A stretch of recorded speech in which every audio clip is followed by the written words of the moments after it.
Hello and welcome to PerchPeek Pods, the only place for global mobility news and insights. Michali, welcome to the podcast. Say hi to our fans. Hello, thank you for having me. Not at all. Really, really excited to have you on, our first ever guest on PerchPeek Pods. So, one honour. Let's kick things off. Let's dive right into it. You're obviously running the global mobility show at HelloFresh right now. But tell us, before we dive any further, how did you get into mobility initially? Yes, so thank you so much for having me. I'm super honored to be your first guest. Yeah, I couldn't think of anyone better. Thank you. So my path in global mobility wasn't a traditional path. I didn't start in a big four consultancy company and work away from there. But rather, when I moved to Germany, I was 11 years ago, I found myself accompanying people to the immigration office. Did it once, did it twice, did it 3 times. And before I knew it, I owned a little relocation agency that was working on relocating skilled workers, so highly skilled workers from abroad, and accompanying them throughout their employee life cycle. I was working with many companies from any caliber, starting from startups and ending with very big corporations, as well as with private people in my small company. And I've been doing that for 7.5 years. Wow. Yeah, it was really an exciting journey and I learned a lot. Yeah, I can imagine. A lot. Then during the pandemic, I got the opportunity to join SumUp. I was their first hire in global mobility. And I was super lucky to be able to get this opportunity and to build global mobility from inside. So in-house global function. That was a very interesting time because we were working a lot, not just about relocations, but also about the entire branding of remote work and all the policies of remote work that needed to be set up. From there, I moved to BioNTech, where I also did global mobility. And from there, I moved to HelloFresh, where I am today. I am, of course, representing myself and the company, and I'm really happy to be here. I love that. So much to dig into straight away. Tell us about you were accompanying people to the immigration office. This just started off as helping sort of friends and friends of friends, sort of who had just relocated to Germany. You knew the pain and you were just helping out. Tell us more about what happened there. That is actually very interesting. That was 2013, 2014. So that was when everybody started finding out and discovering the power of social media. Yeah, amazing. So basically, I was back then working remotely for an Israeli company before it was even really thing. Wow, that's cool. I was before my time. You're an OG of the remote game. That's amazing. And I just wanted to leave the house a little bit and hang around with people. And back then, I saw like my very first gigs I saw on Facebook that people are looking for translators to help them. Wow. The immigration office, and I took that. And then I said, hey, okay, this is nice, but this cannot really be a living. I cannot really make a living out of it. Yeah. And then before I knew it, it just grew from itself, I guess, because there was a lot of demand. Like those services of accompanying people in their visa processes, for private people and for small startups, they didn't really exist back then. Yeah. So it kicked off fairly quickly. That's amazing. The business fairly quickly, and I just started my job, my full-time job. That's awesome. Yeah. And we have a very international crew listening to this. I would describe you as probably one of the preeminent experts on German immigration and relocation. Germany has this reputation for being a fearsome place to relocate to.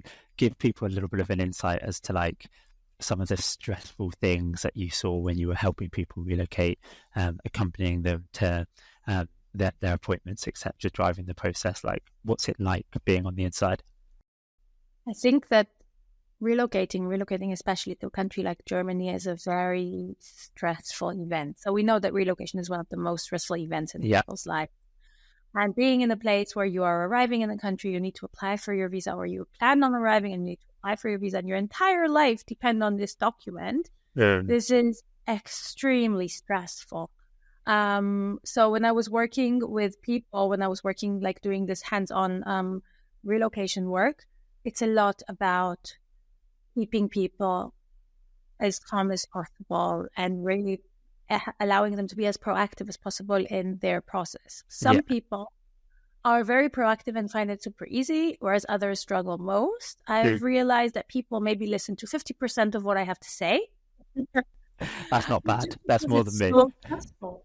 Yeah. So you need to repeat information. You should repeat it, and also in different ways, because different people get information in different ways. Yeah. So talking to them, giving it in writing, sharing checklists, articles, and the repetition of information sometimes really helps in message across. I was always trying to make the experience as nice as possible and as little stressful as possible, as less stressful as possible. I think something that's so interesting there is you've come from helping so many people individually, which I assume sets you up very well for your role now. Mm-hmm. When you were sort of nitty-gritty helping individuals relocate every day, what's sort of one thing that springs to mind as always working to make it a little bit less stressful? If you were to give sort of one tip, what would it be? So I think the thing that helped most as a relocation agent, you are the pillar of the people. You need to be very patient on the one hand and also very reassuring on the other hand. I realized that people, when they were reaching out to me, or companies, when they hired me for their people, they were not buying the services that I thought I was selling. But rather, they were buying the promise that it's going to be okay, which is something where I could not promise. Yes. So trying to manage expectations on the one hand, but also be reassuring on the other hand, is the tip I can give to relocate. Yeah, I think that's such an important insight, is managing those expectations and promise that it's okay. How often do we see that it's like, oh, we've got a relocation agent or everything's going to be fine now. And it's like, that's not how relocations work in reality. So what were you tangibly doing to try and manage those expectations? Were you jumping on calls with people, setting out, like, by the way, this and this can still go wrong? Like, what were you actually doing to manage those expectations? So I had a process that I was following. Nice. And that process was a bit standardized, and it entailed telling people, hey, we cannot guarantee you, but I think you have good chances for, like, those types of things.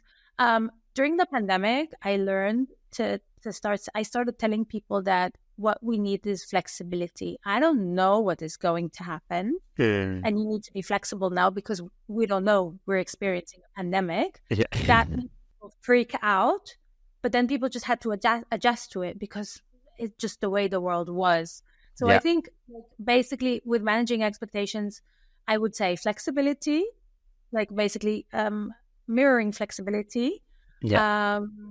Not promising anything, but also explaining how the system works. Yeah. And also basically explaining to people what it is that they can get and what not, because there's a lot of misinformation and many people, they don't understand. For example, here everybody wants to have the blue card. Yeah. Not everybody is eligible for the blue card. Yeah. Sometimes need to explain several times why the candidate is not eligible for the blue card. Yeah. But that's part of the job, right? Because otherwise they'll go on and say, oh, she didn't get the best visa for me.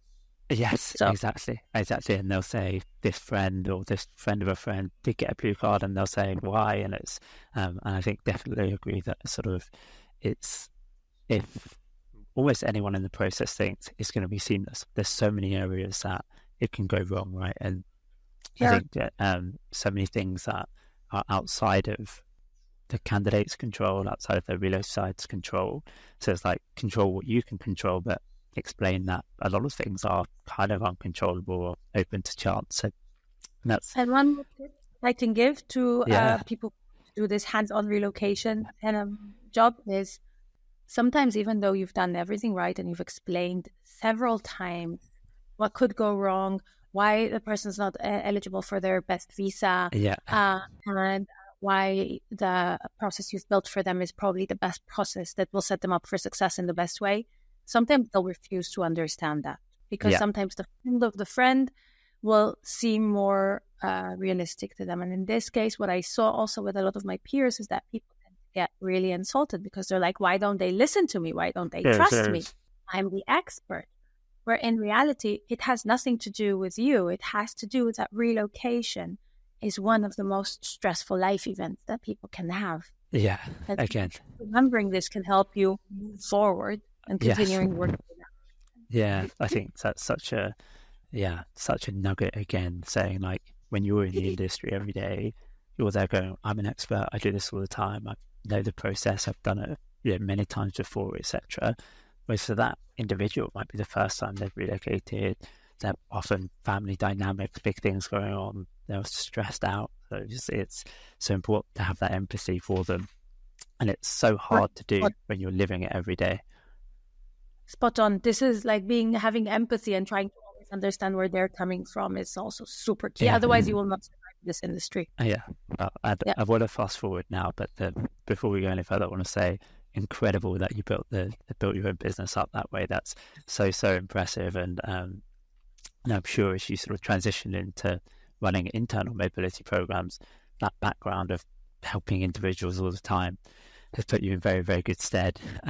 You briefly touched on Summer, BioNTech, HelloFresh. It sounds like you're real pro at sort of being that first global mobility lead, or certainly growing out global mobility leads. Tell us a little bit about what it was like, maybe at SumUp or wherever you think is a good example, sort of being that first person to really try and wrap their arms around mobility and build the processes up, and what you learned, what went well, maybe what didn't go so well.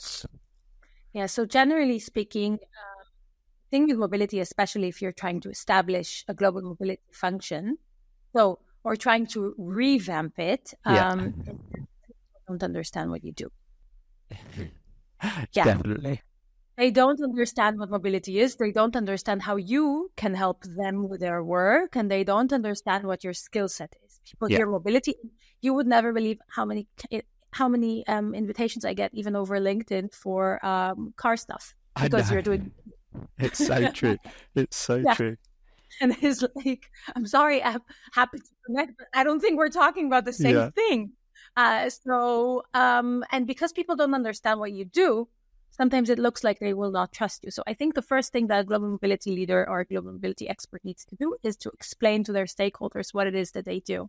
What I did in companies I worked for is I built a nice resource, either a deck or an intranet page, depending on the company, that actually explains what it is that we do, what's our roadmap, where are we getting to, what are our goals. So basically give this clarity about who we are and what we do. And I think it's a lot of daily work in building that trust with your stakeholders. Because through you basically just doing your work, they will understand what it is that you can do and how that helps them. And then another tip that I can give is to always learn, because global mobility is a jungle. It keeps on changing, regulations. There are always new stuff, always new challenges, and you cannot think, I know it all. It's about always trying to, jump on the complicated cases, jump on the cases that you don't know how to solve, and you learn and you grow by doing that. Very true. Another success, which basically what doesn't work so well, what I see a lot with my peers is that they think, I understand global mobility because I've already worked in that company. Now I'm starting a job in another company. I'll just replicate. That doesn't work.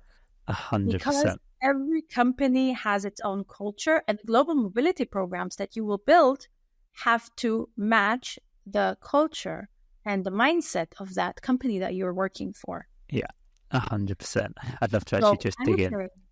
First of all, try to understand where you're at, who your people are, what works, what doesn't work, what exists, what doesn't exist, and only then start building programs. So much juicy advice to dig into there. But I think particularly that last point around, like, people often say, like, what does X company do? And obviously you can tell them, but it's like, actually, it's got to reply. And because relocation is such an emotive time, it is a big reflection of the company, how you support it, what that looks like, etc.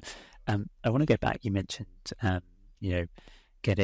explaining what you do to people, getting stakeholder buy-ins. Presumably, let's take SumUp as an example. People have been relocating, needing immigration before you arrived, and so to some extent, it's sort of, it's already going on a lot of the times, and you're just trying to professionalize it. You mentioned getting stakeholder buy-in there. Who were the, not obviously giving specific names, but title-wise, who did you think were like the key teams that you felt were the most important to like get on board to what you wanted to do to enable you to sort of drive the program forwards? So first of all, you have your natural partners. Partners. Yay, people operations, payroll, so other stakeholders within the people team, who can also give you insights about what happened before you arrived, how was relocation managed before you arrived, what worked, what didn't work, and so on. Yeah. In order to drive initiatives forward, I think that it's also super important to speak with business stakeholders and understand their motivations, their pains, their pain points, their desires, their needs. And in many cases, they will not be able to say it in a global mobility terminology way, but you'll be able to understand what has been working and what's missing. Mm-hmm. Yeah. Give us an example of that, where they're like, this isn't working, and you're able to go, that's because of XYZ thing. Mm-hmm. So in one of the companies I was working for, we had a relocation package that entailed temporary housing. And we gave 6 weeks of temporary housing, which was pretty nice, basically. Yeah. But what happened is that we started getting a lot of complaints from the business saying this is not enough time. People, they cannot find permanent housing in Berlin after having lived 6 weeks in the temporary housing. We need to extend that. Yeah. We need 8 weeks of temporary housing. Yeah. I looked at this and I said, we can do this. The cost will be so and so. But to be honest with you, I think it's like a drop in the sea, because finding permanent housing in Berlin is not something you can do within your first month. Exactly. Just because very simply the documents that you need will take you 3 to 4 months to obtain. Exactly. Well, then your chances of finding an apartment are just way lower. Yeah. So I don't think adding another 2 weeks will help. What could help instead is managing the expectations and working on the education of the people that they shouldn't be looking for a permanent apartment after those 6 weeks, but rather for a temporary apartment for the next 3 to 4 months or 6 months. So the expectation needs to be you're getting the corporate apartment first to settle in, then you're moving to a temporary apartment that you can continue your settling into Germany and start working on permanent search, and only then you're moving to your permanent apartment. So good. And I think the thing I really wanted to dig out of that is, for people not within mobility and without the expertise, it's very tempting to just go people are complaining about this, and go with the obvious solution. Yeah. It's like, they're not able to find a long-term place, and then it's great, let's do this, or immigration's taking longer than we need, do something. It feels like sometimes there are obvious solutions, but that's such a good example of where that's not it's not right. Yeah. Just for those who again aren't familiar with the German relocations and housing markets, tell people very quickly about how crazy it is trying to find a place in Berlin right now. It's crazy. It's really, really crazy. I just wanted to add. Yeah. I think the key here is to listen to what your stakeholder is telling you behind the scenes. What are they telling you between the lines? Yeah. When they're coming to you and they say the 6 weeks is not enough, what are they telling you? They're telling you we're not supporting our people well enough. So they need you. You're the expert. They need you to give them a solution of how can you support better. Yeah. And and that's basically what we can do. Why is visa taking so long is another very, very good example, because people say, just work faster and get the person here faster, because they don't understand the process. So another thing that we're working on is educating them about the process, really showing with a timeline, this is the amount of time that you need to prepare for the embassy appointment, to get the documents, get it approved, to find an apartment. Yeah. To people, and they go I get it. Yeah, that's what it takes. And then the discourse changes. Yeah, it's 100%, and that is it's such a superpower to be able to, stay calm and explain clearly to people, rather than just flipping it. And if you look at that temporary accommodation example, if you just extended it out to 8 weeks, it's not going to solve the problem. B, it's going to cost you, a couple of €1,000 per employee to do that. Multiply that by 50, 100 people a year. You're suddenly speaking about hundreds to thousands of euros, if not millions, for something that's not going to solve the problem, even though it feels like the quote unquote obvious solution. Exactly. I think that's something you've increased costs without having any benefit for it, any value. 100%, and that's actually a good segue. You've had the pleasure of running your own relocation agency, working for a few different companies, few different programs. Obviously, every company is different. Every country is different as well. Every individual is different. When you're sort of thinking about like the full suite, there's like an insane amount of things you can do to support a relocation. If you were to highlight one thing that you think always works in terms of support, what would you say it is? I think that the thing that always works is the relationship with the relocation agent. And that can also be an in-house relocation agent. Because people need support with visa, with settling in, with finding an apartment and so on. But what people need the most is somebody to organize the steps for them, streamline the process for them, and tell them what they need to do in order to be set up for success. And this can also be in-house. In one of the companies I was working for, we were running sessions. So whenever we needed to be relocated, we did a new hire session in which we explained the process that people are about to go through. Then people could go through that process easier. Before they arrived, we did another session, like a pre-onboarding session, where we explained what's going to happen when they arrive. So what are the next steps? And then they could ask their questions. They had a peer group. They could see their peers who will relocate with them. And that was really, really helpful. I think this was one of the most helpful things. That's also the feedback we got. For sure. It just helps organize things. 100%. And there's so many dizzying array of things, they're expected to come in, hit the ground running with their job, but there's like all of this stuff clouding it, and having someone essentially quarterback and project manage and keep them accountable. So helpful. I feel like you're uniquely placed for this. You spoke about doing things in-house versus using external relocation agencies or RMCs or whoever it is to be that quarterback. We often hear this from clients as like, is it better to hire people in-house to do this work or just outsource everything? You've seen both sides. If you're debating that decision as to like whether to hire people full-time internally to do it versus just outsourcing it, how would you think through that decision I think this depends on the culture of the company and depends on the expectations of the people.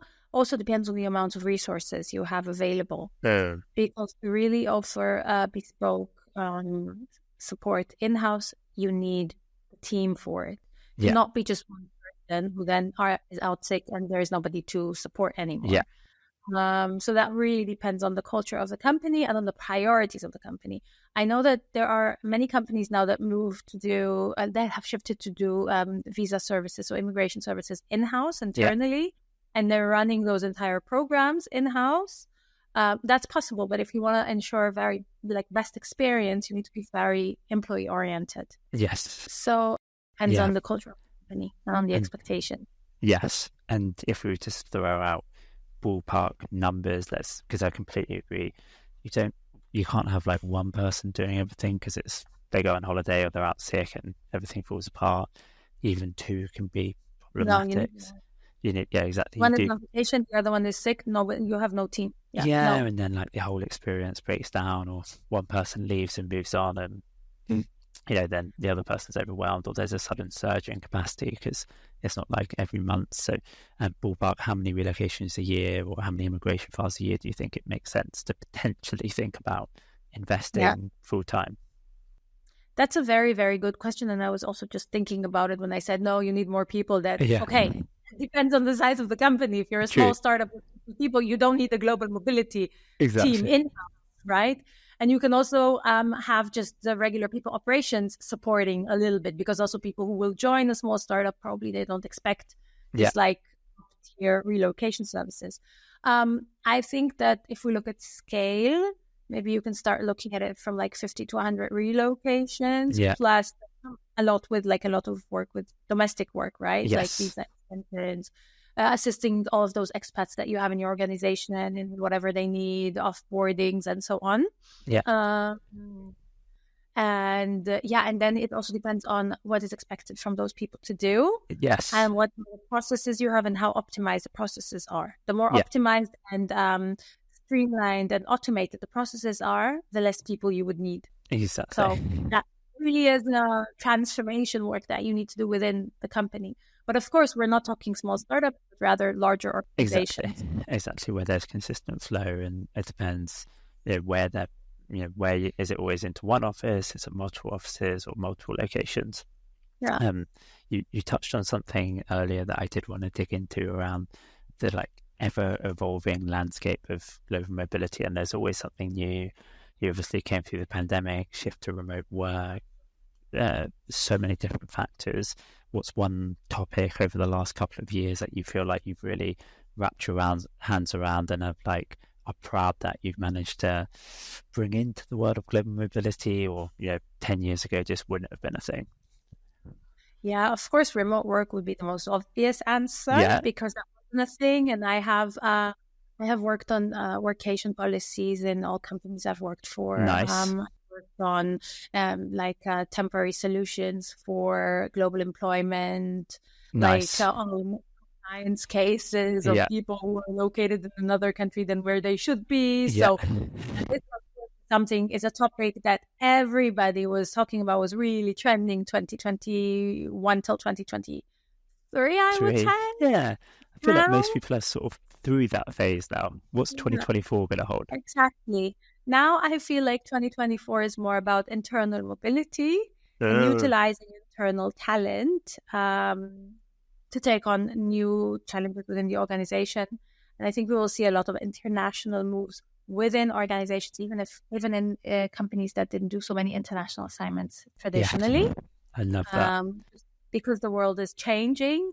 And then you would also think, okay, because, we have the classical home approach package of international assignments that the organizations do. However, maybe the more scale-ups would want to reduce costs and increase scalability. Yeah. And in this case, the challenge would be, okay, which packages can we build to ensure best experience on the one hand and reduce costs on the other hand? Yeah, so true. And I think I will probably never forget the internal, whenever we were first getting into relocation, I very, very randomly happened to be having a conversation with someone in mobility at Apple. And they were saying, and I knew nothing about relocation at this point, it was quite embarrassing, to be honest, but they were saying one of the biggest advantages that they felt as a big company with offices around the world is they know that their employees want to relocate, live in different countries, and they can support that because they have the infrastructure to help people live and work and support that internal mobility. And that's such a good way to retain talent, help them grow. I think what we've seen over the last few years is more and more companies of more and more sizes, it's actually feasible to support that internal mobility. And actually global mobility is so well placed to support that. And then you can go from, only having an impact on new hires into the company or maybe a few senior assignees to actually a much, much wider remit as well, which is I think quite an exciting broadening of scope for strategic mobility functions if you can get it right. And probably a story for another day, but is how would you decide between assignments versus just putting people on permanent transfers? Because as you say, there's a huge cost difference. It's a huge cost difference, and this is really one of the things that we are working on in all the programs I've built. Yeah. For internal mobility, this differentiation between assignment and permanent transfers. Yes. And when do we decide on localization? Exactly. Has been really key. And then there are different approaches you can take, basically, to time limit, to align the expectations in advance. Because what we see in many cases is that people go on assignment and then they never come back, and they extend and extend and extend. Throughout this entire time, they keep on getting expat benefits that if they tend to stay the host country are also not that beneficial for them, maybe. Yeah. Yeah, and at a certain point, you that in order to make sure it makes sense from a cost perspective. 100%. And also to ensure fairness to other employees, right? Because if you have a person on a home approach assignment, Yeah, who earns double as much as the other people exactly. And it's like having their flat paid for or whatever, and it's like it's just crazy things like that. It's like, well, you've been here for 5 years, why are they paying for your house still, or whatever it might be, you know? Yeah, it's real. And then you need to like set up the mechanisms that will differentiate between those two, and to decide, okay, when is the right time for localization. Yeah, and that's I think such a big topic to almost enable the widening of the scope, because if you're always going for expensive assignments, they're expensive, so it's going to reduce the total number of people that you're willing to relocate. And actually, obviously, it's amazing for employees, but it's not always amazing for the business to take that approach. So they're definitely interesting. The other thing, we're running short of time, but I really wanted to get your thoughts on I've learned so much from following you on LinkedIn the last few years, all the amazing content you put out there. You're clearly, even just through this conversation, incredibly passionate about mobility, everything, everything to do with helping people move around the world. Tell me first and foremost, like, when did you start doing your LinkedIn content, and where do you get your inspiration for ideas there? The LinkedIn content journey has been amazing. Yeah. Really, I say, and I never would have thought that it will grow to the extent that it grew. Kudos to you. So it's really amazing. I mean, it's amazing. I don't talk about the performance of my posts, but rather on the journey I went through, and it's amazing how much impact you can have. I'll explain. I started with LinkedIn around 2020 when I wanted to attract more business clients. Yeah. I thought LinkedIn would be a good platform for that. I started posting content. Wasn't that successful. Yeah. Maybe 1 or 2 likes. And then COVID hit. And at a certain point, I started posting the COVID regulations. So all the restrictions changed like every week or something. It was crazy. People didn't know what to do. And I just started posting it just because I thought, why not? Maybe I can help somebody. To be very honest, it also helped me understand those restrictions. Because I had to read them, understand them, and summarize them. And write them down. And don't ask me why. For some reason, that turned to be super successful. I still meet people who remember me from those days and who tell me, I took screenshots. I shared it with my colleagues. I shared it in my Instagram. This was so helpful. Yeah. I met like German people, local people who said, I couldn't keep track, and that's awesome. That was my source of truth. And moving through that, after COVID, I just started creating content about other things, things that are to my world of content, just because I liked it so much. And it was crazy to see how much impact it had. How much I remember I posted about layoffs. Like, what do you do if you get laid off in Germany? Yeah. Because people got laid off and got super scared. Like, what happens to my visa? Can I get unemployment benefits? People just didn't know. So I posted that, and it got like a crazy amount of engagement. Or content Ukraine war, when that happened, crazy amounts of engagement, and I was just so happy to be able to provide that impact to people. So cool. Well, at a certain point, I was invited to the LinkedIn Creator Program, which was amazing. A lot of insights. What does that mean for folks that don't know? What does being a part of the LinkedIn Creator Program, what does that mean? Do you get access to tools? We got some workshops to improve content. Oh, nice. And then the opportunity to be featured in news. Amazing. So amazing. Really cool. Really cool. Well, and again, kudos to you for, and I think just for myself as an observer and enjoyer of your content, I think it's as you say, it's like, I think people feel nervous, but people in mobility, they have so much knowledge, and you're sharing things that are often hard to find elsewhere. And I think so much of mobility's role in general is synthesizing such a wide array of different topics and being able to explain clearly to lay people what this means, and you do that better than always anyone I know. So I'm not surprised it goes so well, and I'm looking forward to it in the future. And final one, then you're very passionate. You're building an amazing life and career in mobility. For people sort of thinking about, trying to get into mobility, what would would you recommend it? And I think I know the answer, but like, how would you recommend people go about trying to get into the world of mobility? So there are lots of opportunities. There are not many jobs, but if you're working in a car, you can get a lot of opportunities to start working on mobility. Maybe you can try and ask to take on more responsibilities in mobility, and like then move from there. Yeah. I think mobility is all about 3 things. So empathy to other people, because we work with people. Yeah. That's one.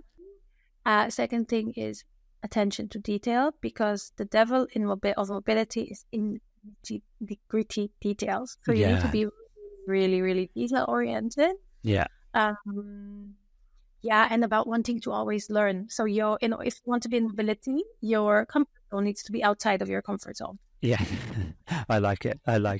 They're always learning, staying curious, having huge attention to detail, because that's going to derail relocations. Like anything wrong is going to derail it. And then empathy, and I know it's hard for me. Like, you're going to see people stressed every day in mobility, and having empathy for it. So great advice there. And I particularly did want to highlight that went around. Actually, not that a small percentage of companies have full-time mobility positions, but a large percentage of companies have international workforces, do some moves, have immigration needs, etc. So there is a real opportunity to almost take it under your wing as, a bullet point or a few bullet points in your job. And because often we see mobility is often done quite badly at companies, particularly when they don't have full-time people. So, and it's a very rewarding role to be helping people in big moments of their life, and ultimately helping your company get the right talent in the right place. So amazing advice. Thank you so much for dedicating so much time to us today. Just packed full of insights. Sure. So really couldn't have asked for a better first guest. Thank you so much, and good job by you. Thank you so much. Cheers. Bye. Cheers.